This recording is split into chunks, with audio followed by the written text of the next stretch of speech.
प्रिय विद्यार्थियों, आज का जो विषय है अपना वो भक्ति काल है। डॉक्टर रामचंद्र शुक्ल ने आदिकाल के पश्चात वेदगाथा काल जिसका नामकरण किया, उसके बाद में दूसरा विभाजन जो है वो मध्यकाल, जिसमें पूर्व मध्यकाल को हमने भक्ति काल कहा। इसके नामकरण में किसी भी विद्वान में कोई मतभेद नहीं है। ये नामकरण सर्वमान्य सिद्ध है कि भक्ति काल को भक्ति काल ही कहा जाए। हम सबसे पहले चर्चा करते हैं भक्ति शब्द की। यह शब्द हमें कहाँ से मिला? यह शब्द भज धातु से बना है, जिसका अर्थ है भजना। यजुर्वेद में सबसे पहले हमें यह शब्द मिलता है। साहित्य के इतिहास की दृष्टि से हम देखें तो इस भक्ति काल, आदिकाल के पश्चात इस काल को भक्ति काल क्यों कहा गया? क्या वजह है, क्या कारण है कि हमने इस कालखंड को संवत 1050 से 1375 के कालक्रम को भक्ति काल कहा? तो सबसे पहले हम इस काल के उद्भव के बारे में हम चर्चा करेंगे कि भक्ति काल का उद्भव कैसे हुआ। वैसे काल की दृष्टि से हम उद्भव के बिंदुओं पर चर्चा कर सकते हैं, लेकिन अक्सर से यह नहीं कह सकते कि भक्ति काल का उदय या भक्ति का आविर्भाव इसी समय में हुआ है। लेकिन एक आंदोलन के रूप में पूरे उत्तर भारत, दक्षिण पश्चिम, पूरे आंदोलन के रूप में भक्ति का जो अंबार चला, उमड़ा एक आंदोलन के रूप में, वह इसी कालखंड में हुआ। डॉक्टर रामचंद्र शुक्ल कहते हैं कि मुगलों के आगमन से भक्ति काल का उदय हुआ। रामचंद्र शुक्ल कि यहाँ की परास्त मानसिकता या हताश व्यक्तियों जब मुगल यहाँ पर आ गए तो उनके कहने का सारांश यह है कि उन्होंने आते ही यहाँ की धार्मिक भावनाओं को आहत किया, मंदिरों को तोड़ा, जबरन धर्म परिवर्तन करवाया। तो यहाँ के संतों ने ये भक्ति के माध्यम से हमारे जो देवी देवता हुए हैं या राम हुए हैं, कृष्ण हुए हैं, उनकी भक्ति के माध्यम से पुनः उस धर्म से विभेद कर अपने धर्म में रहने की कोशिश की, इसलिए भक्ति का प्रादुर्भाव हुआ। इनके मत का खंडन डॉक्टर हजारी प्रसाद द्विवेदी पंडित जी करते हैं। आचार्य हजारी प्रसाद द्विवेदी, भक्ति एक स्वतः चलती वाली धारा है, मुगलों के आगमन से उसका उद्भव नहीं माना जा सकता। अगर ऐसा होता तो सबसे पहले उत्तर पश्चिम में भक्ति आती, तो भक्ति तो द्राविड़ कहा भी गया है। भक्ति द्राविड़ उपजी लाए रामानंद, प्रकट किया कबीर ने 7 द्वीप 9 खंड। तो दक्षिण के आलावार संतों से भक्ति का प्रादुर्भाव या भक्ति का सूत्र शुरू मानते हैं। सूत्र यहाँ से कि यहाँ से भक्ति के आलावार संतों के माध्यम से भक्ति का प्रादुर्भाव हुआ। तो मुगल तो दक्षिण से आए नहीं, दक्षिण से मुगल तो आए नहीं। मुगलों के पास इतने वायुयान या विमान या कार ट्रक वो थे नहीं कि आते ही पूरे हिंदुस्तान में, पूरे भारतवर्ष में, पूरे जम्बूद्वीप में घूम गए।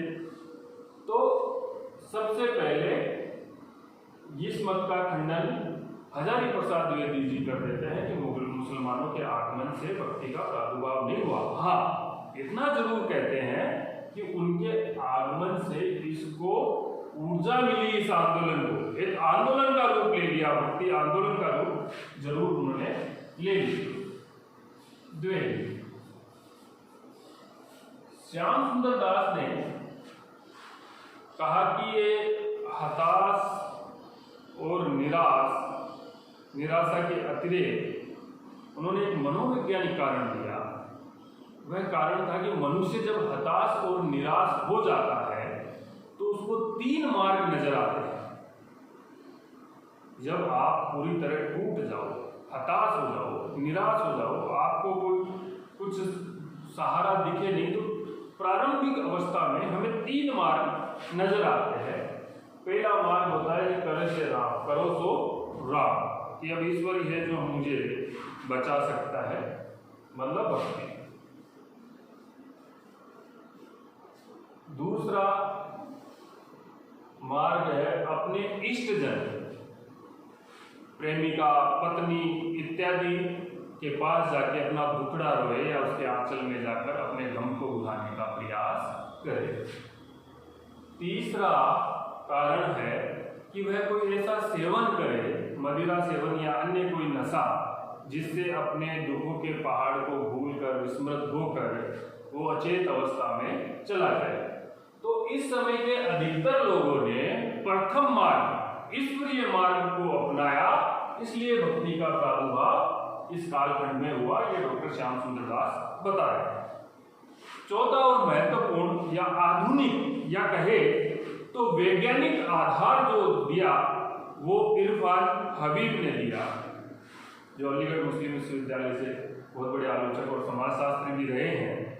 उन्होंने कहा कि भक्ति का जो प्रादुर्भाव है या आंदोलन का रूप है, वह उसके पीछे आर्थिक आधार है, एक वैज्ञानिक और तार्किक आधार है। वो बताते हैं कि जब मुस्लिम या इस्लाम को मानने वाले लोग यहाँ पर आए, काबिज हुए धीरे धीरे एक जगह से दूसरी जगह पर, तो उन्होंने यहाँ उनके आने से रोजगार के अवसर ज़्यादा सर्जित हुए, क्योंकि वो इतना सारा लवाजमा, भाई उनको नाई भी चाहिए, उनको धोबी भी चाहिए, उनको मणियार भी चाहिए, उनको दर्जी भी चाहिए, और उनको रहने के लिए उनकी रानियों के लिए अच्छे अच्छे रंग महल भी चाहिए, सुंदर सुंदर मोचड़ियाँ पहनने के लिए मोची को काम मिला, पानवाड़ी पान बनाने वाले विक्रेता को काम मिला, इसलिए रोजगार के अवसर सर्जित हुए। क्योंकि उस समय की स्थिति क्या है, बड़ी दयनीय थी। जैसे तुलसी ने कवितावली में बताया, खेती ने किसान को, भिखारी को न भी, बनिक को बनिज, न चाकर को चाकरी, जीविका विहीन लोग सिद्ध मान सोच बस, कहे एक सो कहा जाए का करे। तो उससे उस समय की परिस्थितियों का हम अनुमान लगा सकते हैं, आकलन कर सकते हैं कि वहाँ पूरी तरह बेरोजगारी, दरिद्रता और काम नहीं था, ये स्थिति थी।